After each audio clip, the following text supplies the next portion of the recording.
Well, I saw that Matt was in trouble, very far from the basket, so I tried to go behind him to get it, just to try to get the shot off. When I was going up, I lost it, and then it was a sort of a 2-on-1 and 1 against 0, and I tried to foul him. I thought I had him well in the arm, so you know it was not like a dangerous play or anything like that, but I guess it was. Were you surprised when they ruled it after the review? Ruled it Yeah, I was. I know I grabbed his arm, but you know I kind of hold him, so. But I guess he fell awkwardly, and the refs, you know, when you got 3 refs watching a replay 1,000 times, I guess they make the right call. So nothing to add. Will you appeal it because you can? There's a scale of flagrants in the playoffs that can get you suspended and whatnot. Probably the first one in a decade. Did you hear the people making the comparisons about how you've made exaggerated falls in the past? Comparison with what? With what Tony did, with how he fell and how exaggerated his fall seemed to be. Even if you exaggerate a fall, once you watch it, like I said before, 10 times with 3 sets of eyes, then you know it's not a matter about exaggerating. I guess I did too much of a hard foul, and that was a flagrant. But did you think it's fair that people say that you made those exaggerated falls separate from the flagrant call? That you made those exaggerated falls, and maybe it's okay that he did it with you fouling him? Okay. I don't think I do. People think I do.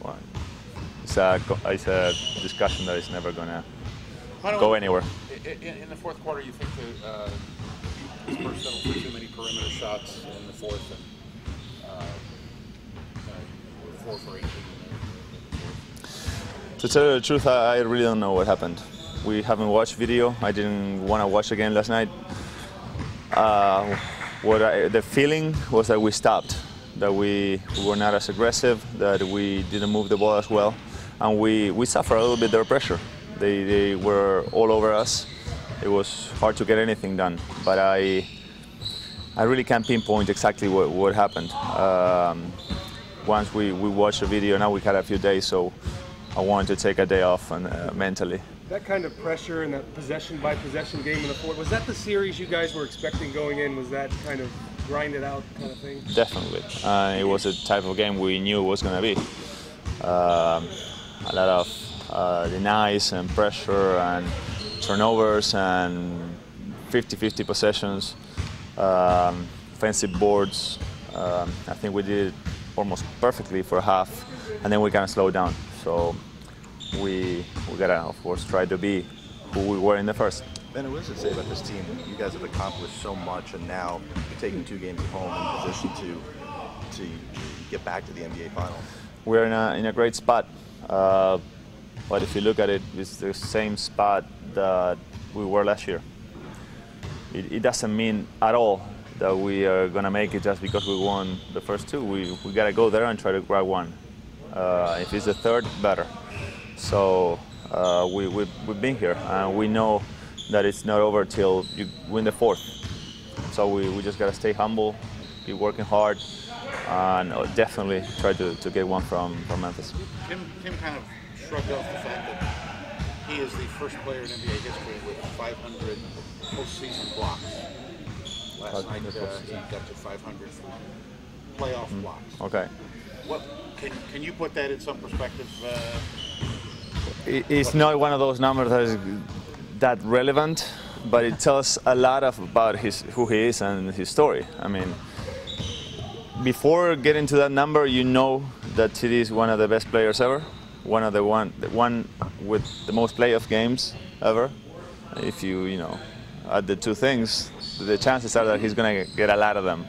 But 150 games, I don't know how many he played. 200. So yeah, it definitely is a number that he can really even get bigger. But he had a great season, black and white, block shots, and he keeps doing it. Do you think that series last year against Oklahoma City helped your young guys like Danny and Kawhi grow up? Well, every time you make it to that far, it makes you grow. Playoff games are like an advanced maturity test, and it's always thrilling to play here in this instance, and you play with a lot of more pressure, and you gotta know the game plan much better than in a regular season game. So it's a great opportunity for young guys to mature quicker. And what we are seeing especially from Kawhi, that he's 22, I don't know, 21, I don't know, 21. It's incredible. So very, very proud of what he's been doing, and what it's great to be getting what he's giving us. Well, you still have more to accomplish playing with him and Tony again, and disproving the theory that you guys are not done. How good does it feel to once again be in this position? It feels great. We sometimes talk about it. Almost every year we are being counted off, and you get here to almost June and we are still there. And I know, we are very lucky. It's not something that happens that often. For 3 players to play together 11 years and being that successful in the postseason, playing so many games, it's not something that happens very often. So we are very happy to be part of it.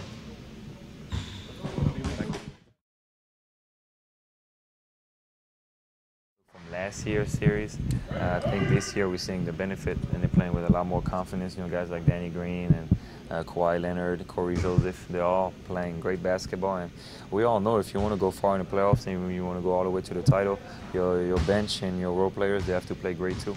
And for those guys who aren't necessarily the stars or have the experience that you guys have, to not get down when Memphis goes on a big run and still have the ability to make a big shot. We knew they were going to make a run. They're a very, very good team. They're not in the conference finals for nothing. They're a good team. They have the best defense in the NBA. And when you play defense, you always have a chance to come back in games.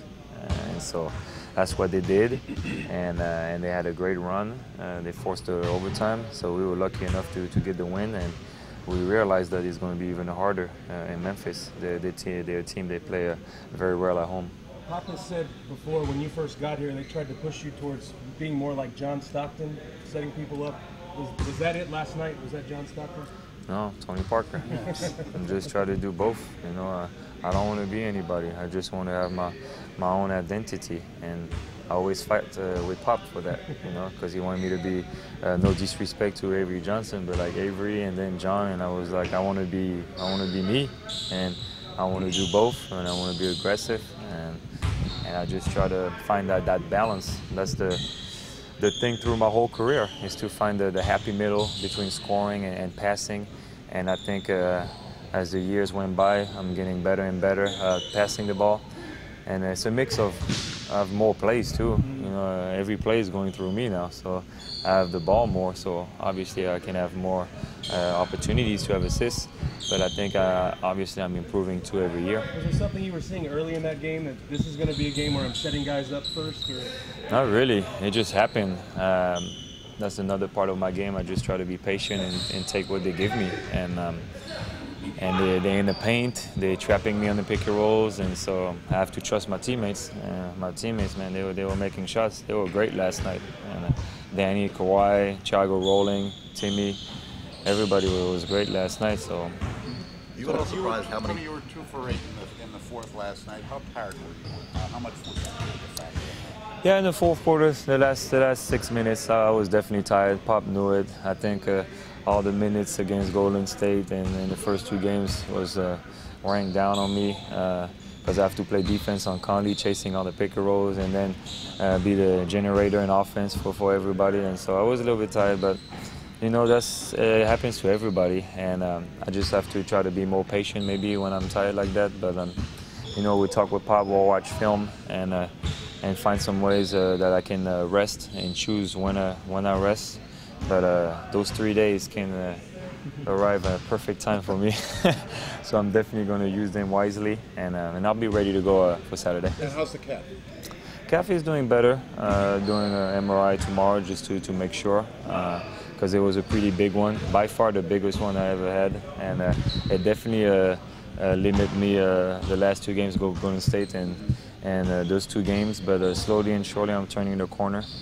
and so hopefully I'll be fine. Does anybody have to bring up 2-0 against Oklahoma City last year at this point? No, we understand. We understand, you know, that we didn't do anything. We just protect home court, and we have a long way to go because we know we're playing a very good team. People who know basketball, they know they're a very good team, and you can't take anything for granted. It's going to be a war over there.